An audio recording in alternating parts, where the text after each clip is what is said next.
क्या आपने कभी सोचा है कि जीवन में कठिन समय क्यों आता है? ऐसा क्यों होता है कि जब हम पूरी मेहनत करते हैं, हर कोशिश करते हैं, फिर भी चीजें हमारे हिसाब से नहीं होती?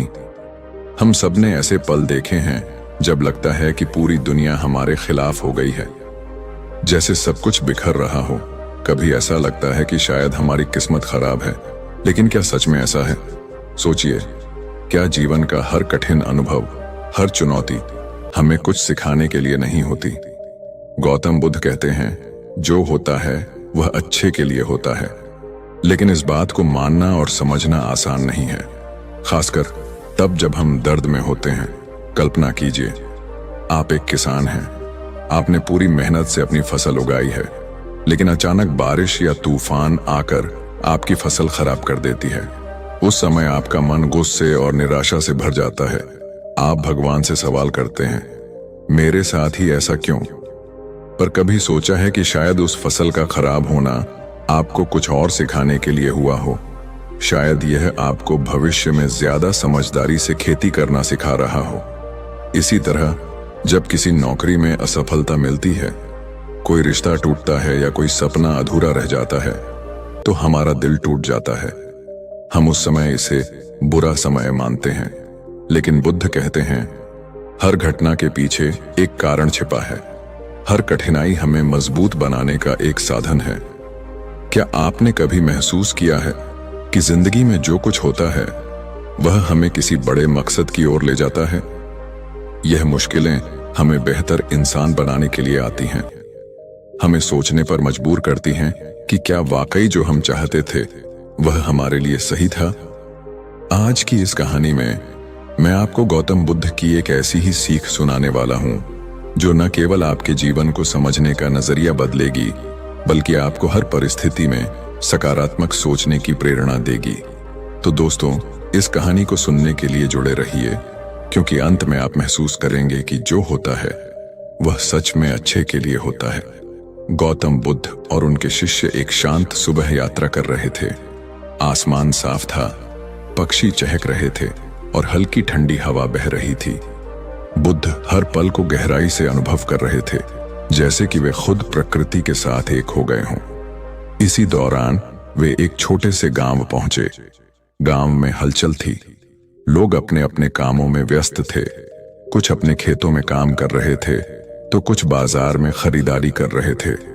तभी एक परेशान और थका हुआ किसान दौड़ता हुआ बुद्ध के पास आया। उसका चेहरा चिंता और उदासी से भरा हुआ था। उसकी आंखों में आंसू थे और चाल में भारीपन था। किसान ने बुद्ध के सामने घुटनों पर बैठते हुए कहा, भगवान, मेरी जिंदगी में सब कुछ उल्टा हो रहा है। मैं बहुत मेहनत करता हूँ, लेकिन हर बार नतीजे मेरे खिलाफ होते हैं। मेरी फसल बर्बाद हो गई है, परिवार मुझसे नाराज रहता है और मेरे बच्चे बीमार हैं। मुझे समझ नहीं आता कि मैंने ऐसा कौन सा पाप किया है जिसके कारण मुझे इतनी सजा मिल रही है। किसान की आवाज भारी थी, वह टूट चुका था। उसने आगे कहा, मैंने सुना है कि आप हर समस्या का समाधान जानते हैं। आप कहते हैं कि जो होता है वह अच्छे के लिए होता है, लेकिन मेरी जिंदगी में तो कुछ भी अच्छा नहीं हो रहा। आप ही बताइए, मेरी फसल का खराब होना, परिवार की नाराजगी और मेरे बच्चों की बीमारी कैसे अच्छे के लिए हो सकती है? किसान की बातें सुनकर बुद्ध कुछ पल चुप रहे। उन्होंने बड़े ध्यान से किसान को देखा। किसान की आंखों में दर्द और सवालों का सागर था, लेकिन बुद्ध के चेहरे पर शांति और करुणा की झलक थी। उन्होंने अपनी आंखें बंद की, जैसे वे किसान की पीड़ा को महसूस कर रहे हों। कुछ पल बाद बुद्ध मुस्कुराए। उनकी मुस्कान में गहरी समझ और धैर्य था। उन्होंने अपने शांति भरे स्वर में कहा, आओ, मैं तुम्हें एक कहानी सुनाता हूं, ताकि इस कहानी के जरिए तुम्हारे सवालों का जवाब मिल सके। किसान थोड़ा हैरान हुआ, लेकिन उसने अपनी बेचैनी पर काबू पाया। उसने बुद्ध की ओर देखा और कहा, कहानी? भगवान, मेरी समस्या इतनी बड़ी है और आप मुझे कहानी सुनाना चाहते हैं? बुद्ध ने मुस्कुराते हुए जवाब दिया, हर समस्या का समाधान सीधा नहीं होता मेरे मित्र। कभी कभी समाधान समझने के लिए हमें जीवन को अलग नजरिए से देखना पड़ता है। यही कहानी तुम्हें सिखाएगी। किसान ने अपनी निराशा को किनारे रखा और बुद्ध की कहानी सुनने के लिए तैयार हो गया। वह चुपचाप बैठ गया और ध्यान से बुद्ध की ओर देखने लगा। बुद्ध ने गहरी सांस ली और अपनी कहानी शुरू की। गौतम बुद्ध ने कहा, सुनो, मैं तुम्हें एक राजा की कहानी सुनाता हूं जो तुम्हारी परेशानी को समझने में मदद करेगी। बहुत समय पहले एक शक्तिशाली और परोपकारी राजा था। वह अपने राज्य को बहुत प्यार करता था और हर समय अपनी प्रजा के भले के लिए काम करता था। लेकिन वह कभी कभी छोटी छोटी बातों पर गुस्सा भी कर जाया करता था। एक दिन राजा ने सोचा कि वह अपने सबसे भरोसेमंद मंत्री के साथ जंगल में शिकार पर जाएगा। सुबह का समय था। जंगल हरियाली से भरा हुआ था। राजा और मंत्री अपने घोड़ों पर सवार होकर जंगल में घूम रहे थे। अचानक एक जंगली जानवर राजा के सामने आ गया। राजा ने तुरंत अपनी तलवार निकालकर जानवर पर हमला किया, लेकिन जल्दी में उसकी तलवार उसकी अपनी उंगली पर जा लगी। राजा की उंगली बुरी तरह कट गई और खून बहने लगा। दर्द के मारे राजा जोर से चिल्लाया। मंत्री तुरंत राजा के पास आया और उसकी चोट को देखकर कहा, महाराज, जो होता है वह अच्छे के लिए होता है। यह सुनते ही राजा गुस्से से आग बबूला हो गया। उसने मंत्री को घूरते हुए कहा, क्या मेरी उंगली कट गई है, खून बह रहा है और तुम कह रहे हो कि यह अच्छा है? तुम मजाक कर रहे हो? मंत्री ने शांत भाव से कहा, महाराज, मैं मजाक नहीं कर रहा, मैं सच कह रहा हूं। जो कुछ भी होता है वह अच्छे के लिए ही होता है। राजा को यह बात सुनकर और भी ज्यादा गुस्सा आया। उसने अपने सैनिकों को आदेश दिया, इस मंत्री को तुरंत जेल में डाल दो। इसे अपनी जगह बैठकर सोचने दो कि जब किसी का जीवन खतरे में हो तो ऐसी बातें करना कितना गलत है। मंत्री को जेल में डाल दिया गया, लेकिन वह फिर भी शांत और संतुष्ट था। कुछ दिनों बाद राजा का मूड थोड़ा बेहतर हुआ। उसने सोचा कि दोबारा शिकार पर जाया जाए। इस बार वह अकेला ही गया। बिना अपने मंत्री के राजा जंगल में घूम रहा था और अचानक उसे आदिवासियों का एक समूह मिल गया। ये आदिवासी अपने देवता के लिए बलि देने की तैयारी कर रहे थे। उन्होंने राजा को पकड़ लिया और खुश हो गए, क्योंकि उन्हें बलि के लिए एक शक्तिशाली व्यक्ति मिल गया था। उन्होंने राजा को रस्सियों से बांध दिया और देवता के मंदिर में ले गए। जब बलि की तैयारी पूरी हो गई तो उन्होंने राजा का निरीक्षण किया, लेकिन तभी उनमें से एक आदिवासी जोर से चिल्लाया, रुको, इसकी एक उंगली कटी हुई है, यह व्यक्ति अपूर्ण है, इसे बलि नहीं चढ़ाया जा सकता। आदिवासी परंपरा के अनुसार केवल पूर्ण शरीर वाले व्यक्ति को ही बलि के रूप में चढ़ाया जा सकता था। इसलिए उन्होंने राजा को छोड़ दिया और उसे जंगल में भटकने के लिए छोड़ दिया। राजा घबराया हुआ, लेकिन जीवित वापस अपने महल पहुंचा। जैसे ही वह अपने सिंहासन पर बैठा, उसे मंत्री की बात याद आई, जो होता है वह अच्छे के लिए होता है। अब राजा को अपनी गलती का एहसास हुआ। उसने तुरंत आदेश दिया कि मंत्री को जेल से रिहा किया जाए। मंत्री को दरबार में बुलाया गया। राजा ने शर्मिंदा होकर कहा, मुझे माफ कर दो, मेरी उंगली कटने से मेरी जान बच गई। तुम सही थे, जो हुआ वह अच्छे के लिए हुआ। लेकिन एक बात बताओ, जब मैंने तुम्हें जेल में डाला तो क्या वह भी तुम्हारे लिए अच्छा था?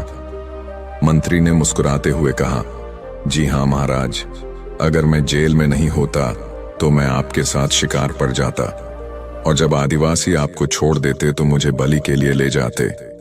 इसलिए जो हुआ वह मेरे लिए भी अच्छे के लिए था। बुद्ध ने कहानी पूरी की। बुद्ध ने किसान से कहा, देखो, यह कहानी हमें सिखाती है कि जीवन में हर घटना का एक गहरा कारण होता है। जो हमें इस समय बुरा लगता है वह भविष्य में हमारे भले के लिए हो सकता है। बस हमें धैर्य और विश्वास रखना चाहिए। किसान ने यह कहानी सुनी और उसकी आंखों में चमक आ गई।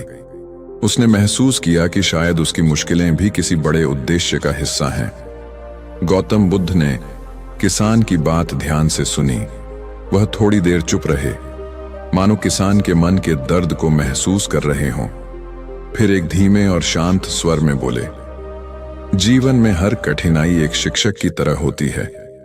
यह हमें कुछ सिखाने और बेहतर इंसान बनाने के लिए आती है। तुम्हें लगता है कि तुम्हारी फसल खराब हो गई, परिवार तुम्हें समझ नहीं रहा, और तुम्हारे बच्चे बीमार हैं। ये सब तुम्हें क्यों सजा जैसा लगता है? किसान ने थोड़ी हताशा के साथ कहा, क्योंकि भगवान मैंने हमेशा मेहनत की है, फिर भी मुझे कुछ अच्छा नहीं मिला। बुद्ध ने मुस्कुराते हुए जवाब दिया, क्या तुमने कभी देखा है कि जब एक किसान अपने खेत में हल चलाता है तो वह पहले जमीन को तोड़ता है, उसे पलटता है और फिर बीज बोता है? उस समय जमीन को भी दर्द होता होगा, लेकिन वही दर्द उस बीज को अंकुरित करने का रास्ता बनाता है। किसान थोड़ा चौंका। उसने सोचा, यह तो सच है। बुद्ध ने आगे कहा, तुम्हारी फसल का खराब होना शायद तुम्हें यह सिखाने के लिए हुआ है कि प्रकृति को और गहराई से समझो। परिवार की नाराजगी तुम्हें यह सिखा रही है कि अपने संबंधों में सुधार करो, अपने गुस्से और शब्दों पर ध्यान दो। और बच्चों की बीमारी शायद तुम्हें यह सिखा रही है कि अपने शरीर और उनके स्वास्थ्य का अधिक ध्यान रखना सीखो। जीवन में हर घटना, हर कठिनाई एक बड़ी योजना का हिस्सा होती है। जो आज तुम्हें परेशानी लग रही है, वही कल तुम्हें किसी बड़ी सफलता की ओर ले जाएगी, लेकिन इसके लिए धैर्य और विश्वास चाहिए। किसान ने गहरी सांस ली और थोड़ी देर सोचा। उसने पूछा, लेकिन भगवान, यह समझना और सहना इतना मुश्किल क्यों है? क्यों हमें तुरंत राहत नहीं मिलती? बुद्ध ने एक पेड़ की ओर इशारा करते हुए कहा, देखो ये पेड़, इसे इस ऊंचाई तक पहुंचने में कई साल लगे हैं। इसे धूप, पानी और हवा का सामना करना पड़ा, लेकिन इसने कभी शिकायत नहीं की। अगर यह धैर्य खो देता तो शायद यह बड़ा और मजबूत नहीं बन पाता। जीवन भी ऐसा ही है। कठिनाइयां हमें मजबूत बनाती हैं, लेकिन हमें उनके खिलाफ नहीं, उनके साथ काम करना सीखना होगा। किसान की आंखों में हल्की चमक आई। उसने कहा, तो क्या यह संभव है कि मेरी आज की परेशानियां भी मुझे भविष्य में कुछ अच्छा दे रही हैं? बुद्ध ने मुस्कुराते हुए कहा, हाँ, यह संभव ही नहीं, यह निश्चित है।